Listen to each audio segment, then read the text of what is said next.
Hello everybody, this is Tip Top MTG, here today with another MTG Arena video. In today's video, I'm going to be showing you how to build an Inniaz the Gale Force historic Brawl deck.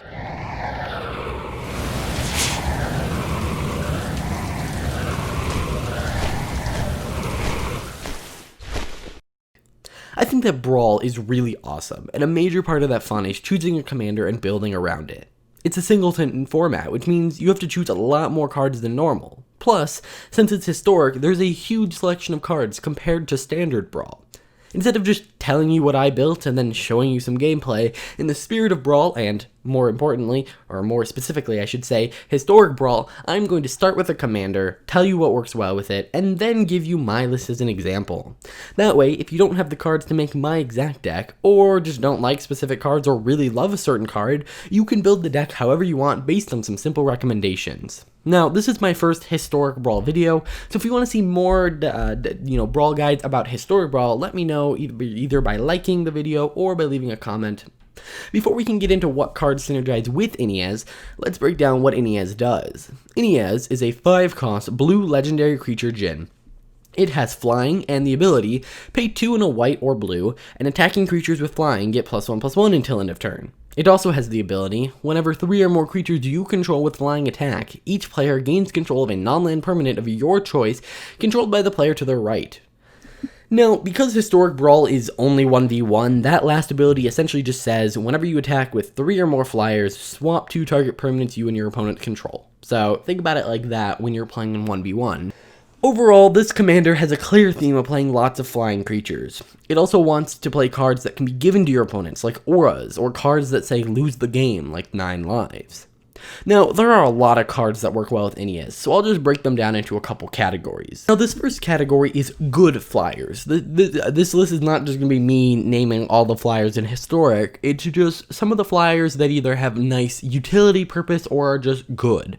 So, things like Hushbringer, which are really nice because they shut down decks, say, like Niv Mizzet Reborn, whose the entire deck is built around Niv Mizzet's Enter the Battlefield ability. It stops, many cards that care about dying or any of that. So, like, for instance, Garruk, his wolves no longer give him loyalty with Hushbringer down, and overall, it does have a little bit of, interaction with our deck, unfortunately, but I think it's generally pretty worth it. Another awesome one is Hanged Executioner. Now, some of these I'm going to talk about multiple times, but in the good flyers list, he's here because, well, first off, he's 2 flyers for 1, which is really, really awesome for Inniaz, and honestly, if that's all it was, it would still be an awesome card. But it also has the ability to let you sacrifice one of your flyers, the Hanged Executioner, to exile a creature. So it's flyers, and then if you need to remove something, you can do that.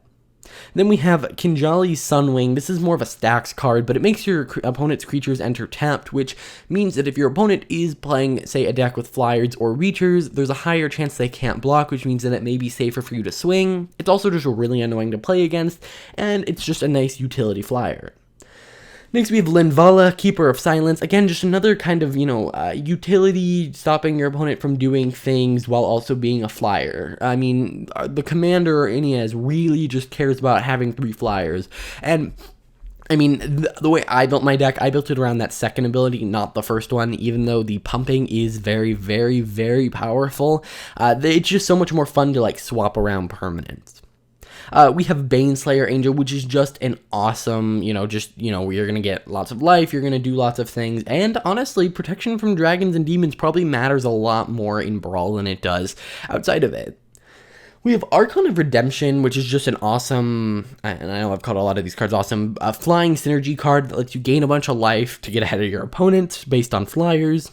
We have Spirit of the Spires, Angel of Sanctions, which is nice removal and a flyer. Just lots of interesting cards that work well. We have Herald of the Sun and Steel Plume Marshal.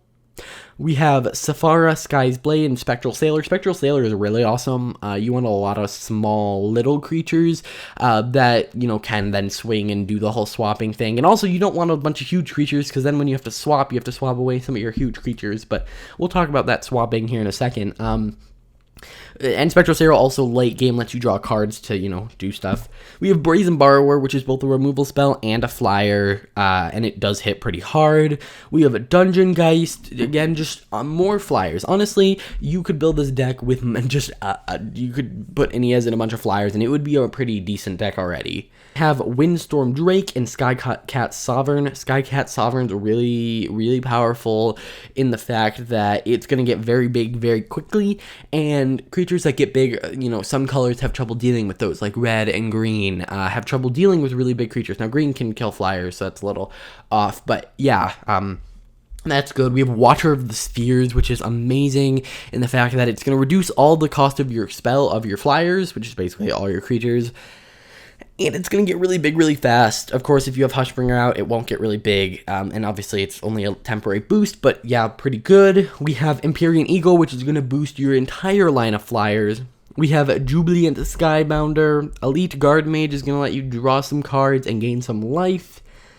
We have Dream Trawler, which, there may be an argument not to put this one in, but it does let you draw cards, gain life, and it's a flyer, and you can give it hexproof, so it is a little on the expensive side, but it is one you could definitely throw in. We have Platinum Angel, again, on the expensive side, but it is something that you could maybe throw in and just use as a utility piece.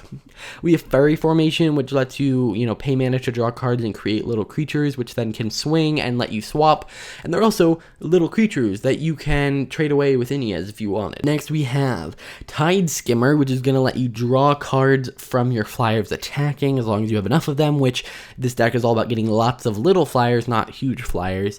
And then Warden of Vivos Isle is going to let you cast your flyers by reducing the cost of them. Now, those were some good flyers and some, flyer kind of cards, but what about good cards to give to your opponent, or cards that you benefit from the swapping part of Inniaz? So, the biggest reason I built this deck was because of 9 Lives. 9 Lives is an alternate, lose con, where it basically prevents 9 sources of damage from hitting you. So if you get hit with shock 9 times somehow, you don't die until the 9th hit, no matter how much life you have. Basically, it's going to prevent damage, and once you prevent damage 9 times, you lose the game. Now, what this allows us to do is give our opponents 9 lives when either, maybe you play 9 lives, they hit you down to 7, or now it has 7 counters on it, so it's 2 away from you losing the game, and then you swap it, give it to them, hit them for 2 with 2 flyers, and then they lose the game.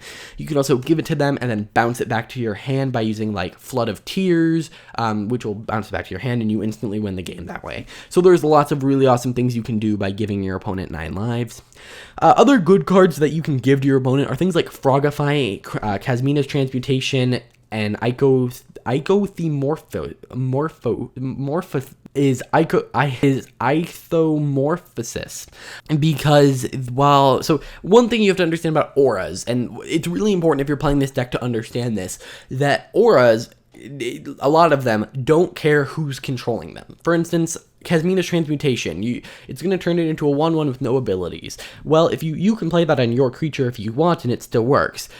So what that means is you can play it on your opponent's creature, but you still control the aura. It's just on your opponent's creatures, which means when you have to swap, for instance, you can give them control of Kasmina's Transmutation, and respond, and then you can take their biggest thing, and the board state really doesn't change for them. The only thing that really impacts is if the aura says you on it anywhere, not giving the creature the ability you, but if it gives the ability, for instance, if it's a card like All That Glitters that says the enchanted creature gets +1/+1 for each artifact or enchantment you control, if you were to give All That Glitters to your opponent, the you would now be referencing your opponent, even if it was attached to your creature. But if All That Glittered said enchanted creature has the ability, this creature gets +1/+1 for each artifact and enchantment you control, then the effect would persist. It is a little bit of a difference there, and we'll talk about that in a little bit. Other good cards include things like Pacifism, just again similar to Kasmina's Transmutation and all that. Glass Casket, Banishing Light. Both of these are removal cards that are enchantments, and similar to auras, you don't really care who owns these, because once they say, if I were to exile something with Banishing Light and then give it to my opponent, well, it's still exiled under Banishing Light. They just now have control of it, which I mean, if you're playing against someone who has Brazen Borrower, for instance, that can actually be useful because you can't bounce your own things. The only thing is if you have something that makes them sack permanent. So if someone plays Doom Foretold, because they now control Banishing Light, they can sacrifice it. So that's just one little, clarification there that because they control it, the effect is still going to stay there. Just generally, you want removal that is an enchantment form so that you can give it to your opponent. It doesn't matter who controls most auras, it still does its effect. Most people don't realize that as long as the aura doesn't say you, you're good. So like Staggering Insight is okay because it gives the ability to the creature, but Curious Obsession is not because the you in if you didn't attack will be your opponent. So they can not attack and just kill your creature. I hope that made sense. That also works for enchanting your own creatures. If you enchant your own creature with something really good and then give it to your opponent, they don't like just gain control. They own the aura, but it doesn't change creatures. So keep that in mind.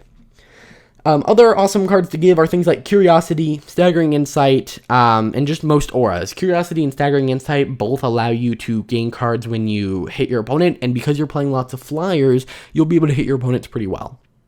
Other good cards include things like Dowsing Dagger and Celestial Mantle. Favorable Winds is a nice, anthem kind of effect. Rally of Wings is a one-time kind of combat boosty emblem that's really powerful.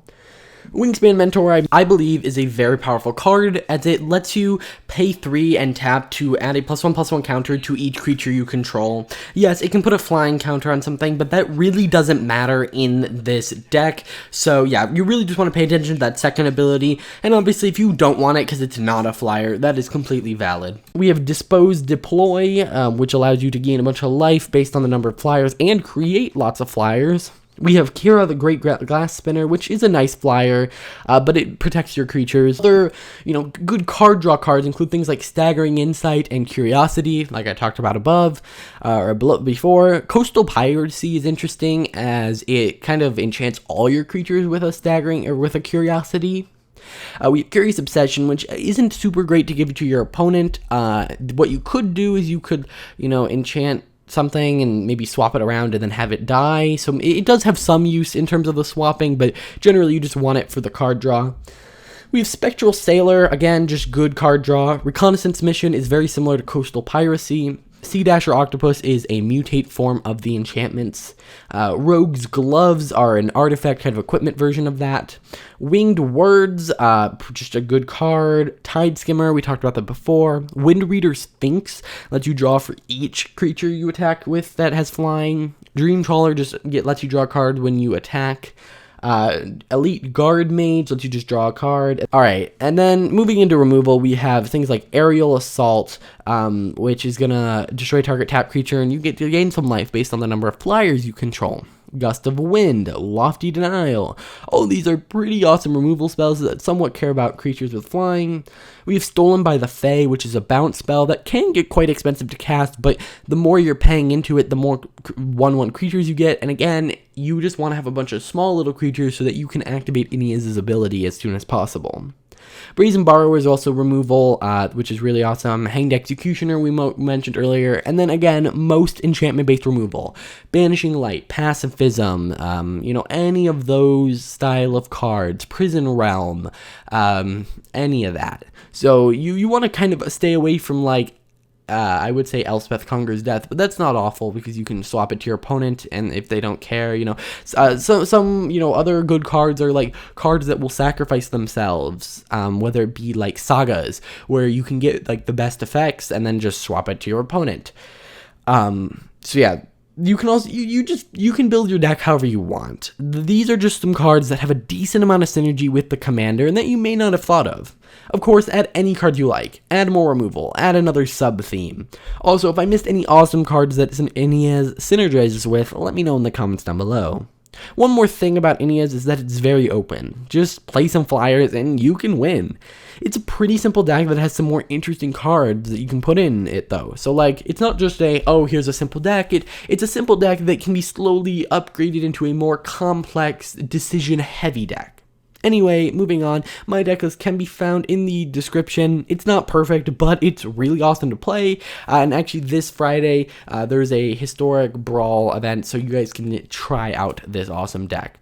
Overall, I think Inniaz is a really fun commander, getting to mess with both players' board states, and in a way that, because you prepared for it, you gain the advantage, is just so interesting. And even in those events where you get to, maybe you weren't planning on swapping away your Bane Slayer Angel, but it ends up winning you the game, it's just so awesome. Also, Brawl is full of cards that you normally wouldn't see, let's say like a 10 cost that you generally wouldn't see in any other format, and Inniaz kind of excels because of that. Oh, you're playing a Joda deck that wants to cheat out Ulamog? Thanks for the free Ulamog. And so there's just lots of awesome things you can do with it, and it kind of lets you kind of play your opponent's strategy. Either way, guys, if you enjoyed, please hit that like button, leave your thoughts on Inniaz in the comments down below, and I will see you in the next one.